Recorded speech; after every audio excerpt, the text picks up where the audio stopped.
Hello and welcome to Prime News. Now look at the headlines. It's a Modi magic again. Shiv Sena at number 2. NCP offers support to BJP in Maharashtra. Politics hits up over support to government. BJP all set to form government in Haryana.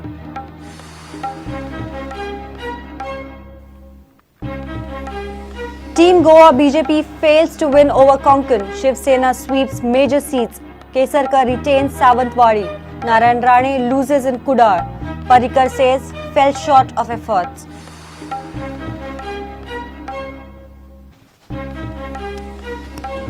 Constitutional amendment for judicial accountability bill for ratification before Goa Legislative Assembly on Monday. Congress says will demand detailed discussion.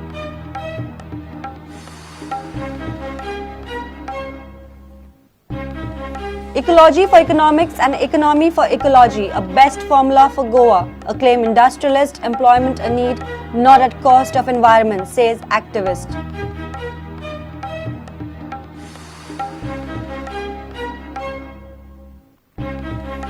And FC Goa and Northeast India finish in a draw. Both teams score 1-1 in first half.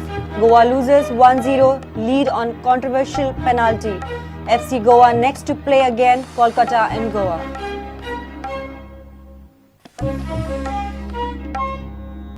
Now the news in detail. It's Modi magic in Maharashtra and Haryana too. In Haryana, BJP won 48 seats out of 90. However, in Maharashtra, after a simple majority, BJP is falling short of almost 25 seats for a clear majority. Shiv Sena is on second position with 59 seats, whereas Congress and the NCP are left at third place with just around 42 to 45 seats. Now, all eyes are set to see who will be the Maharashtra CM and whether Shiv Sena would be part of government. NCP has forwarded its unconditional support to the BJP. Bharatiya Janata party के नेता नरेंद्र भाई के नेतृत्व में दोनों राज्यों ने भरोसा व्यक्त किया है और अब भारतीय जनता पार्टी का फर्ज बनता है कि हम दोनों राज्यों में अच्छी सरकार दे, ऐसी सरकार दे जो जनता की अपेक्षा पर खरी उतरे। मैं तो चाहूंगा कि सरकार बने और बीजेपी और शिवसेना की मिलकर के बनती तो मैं शुरू से लेकर के मैंने कहा भी था कि ये टूटना नहीं चाहिए था। इतने सालों का पुराना संबंध बने रहना चाहिए था। पुराना संबंध फिर से कायम हो जाए तो अच्छा होगा। एनसीपी के साथ कोई गठबंधन की नहीं, मैं नहीं मानता हूं, उसकी संभावना मुझे नहीं लगती। महाराष्ट्र को एक स्थिर सरकार मिले, प्रगतिशील सरकार मिले और केंद्र के साथ जिस सरकार का एक संबंध बना रहे, इस परिस्थिति में राष्ट्रवादी कांग्रेस पार्टी ने ये फैसला किया है कि हम भारतीय जनता पार्टी को महाराष्ट्र में सरकार बनाने के लिए हम मदद करेंगे। महाराष्ट्र में भी भारतीय जनता पार्टी को पहली बार अपने ताकत पर नंबर 1 की पार्टी बनाने का सौभाग्य मिला है। ये बात जरूर है कि हम पूर्ण बहुमत की अपेक्षा रखते थे, फिर भी ये भी जीत बहुत बड़ी है। Ultimately, it's Modi ji's charisma that has worked, but at the same time, Amit Shah, who is our president, national president, he was stationed in Maharashtra, and the way he geared up, he empowered the unit, and he ensured the accountability. I think that also is instrumental. एक सकारात्मक विपक्ष की भूमिका निभाएंगे और party को फिर से मजबूत करने के लिए, उभारने के लिए हम सब आत्मचिंतन करके आगे बढ़ेंगे। BJP is all set to form government in Haryana for the first time with 48 seats out of 90. Bureau Report, Prudent.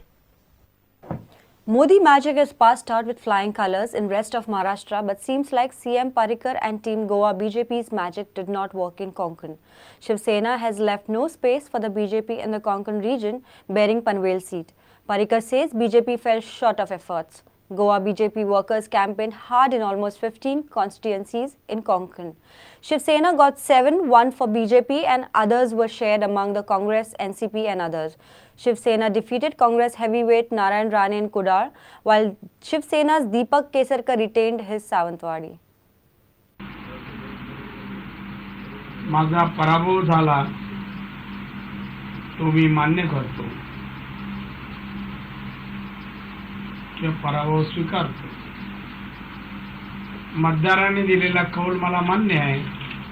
Konkani माणसाने मला राजकारणात बरंच काय दिलं आणि त्यात लोकांनी कोकणी माणसांनी Goa BJP was in charge of poll campaign in 15 constituencies across Konkan region. Team Goa BJP led by CM Manohar Parrikar and other MLAs and ministers had camped in Konkan for almost 15 days. PM Modi too had addressed a public rally in Kankavli, but could manage to get only one seat in Panvel. It's Shiv Sena's saffron across the Konkan. Maharashtra अनेक direct seat मेळटली अशें दिसलेलें. कोकणान काय मिळून नासता न्ही. कठीण आशिल्लें. कष्ट केले हेंच्यांनी पळोवया. म्हाकाय सांगा कितें मेळ्ळें. कांयच नाशिल्लें न्ही. 25 वर्सां इट वॉज बॅरन कोकण. त्यामुळे एकदम झिरोनच्यान जिखप हें तशें इतलें सोंपें नाशिल्लें. आमकां अपेक्षा आशिल्ली 3 ते 5 तरी सीट मेळटली. Celebrations were also held in the state. आम्ही गोयच्या आमचे सगळे भारतीय जनता पार्टीचे कार्यकर्ते आसात. ह्यांनी सगळ्यांनी ह्या इलेक्शना खातीर महाराष्ट्रातल्या इलेक्शना खातीर आपल्या पद्दतीन जितली मदत करप शक्य आसा तितली केल्ली आसा आणि म्हणून ह्या रिजल्टा भितर आमचोय सगळ्यांचो आस्पाव आसा म्हणून आमकां आनंद खरें म्हणजे व्यक्त करपा खातीर आयज सगळे कार्यकर्ते हांगासर एकठांय जमिल्ले आसा. Bureau Report Prudent. Constitutional amendment for the Judicial Accountability Bill will come for ratification before the Goa Legislative Assembly on Monday. The amendment has been passed by the Lok Sabha and Rajya Sabha. The bill deals with appointments of Chief Justices, High Court judges and other Supreme Court judges. Congress says it will demand a detailed discussion over the amendments. Constitutional amendments needs a ratification by at least 50% of the legislative assemblies in the country. Goa Legislative Assembly day-long session on Monday has been convened to ratify a constitutional amendment passed by the Lok Sabha and the Rajya Sabha with respect to the Judicial Accountability Bill on appointment of the judges on the higher courts. Earlier selection of judges of High Court and Supreme Court was done by the Collegium system. The Collegium is headed by the Chief Justice of India and other 4 senior judges. Now Collegium will be replaced by National Judicial Commission. The panel would be led by Chief Justice and would consist of 2 senior judges, Union Law Minister and 2 eminent personalities. That means 3 judges and 3 other government side including the Law Minister. Opposition leader Pratap Singh Rane wants a detailed discussion on the amendments. No, it is only to ratify the Lok Sabha and Rajya Sabha has passed a constitutional amendment. Okay. That is to be ratified. Some of us would want to pass some comments on it. That's all. We would want some discussion on it. So there will be a discussion. People will want to give their views. The recent Tenancy and Munkar Act amendment passed by Assembly has already engulfed itself in a controversy. Activists and the political parties in opposition have termed the state move to be a anti-tenant or a anti-Munkar. Stakeholders had appealed the governor and revenue minister not to allow the implementation of the amended act in haste. However, the governor has already given assent to the amendment. The assent will be reported to the assembly on Monday. Apart from this business, 8 obituary motions will also come up before the assembly. Senior reporter Laukik Shilkar with video journalist Chetan Gawas for Prudent. It's time for a short break. Stay tuned.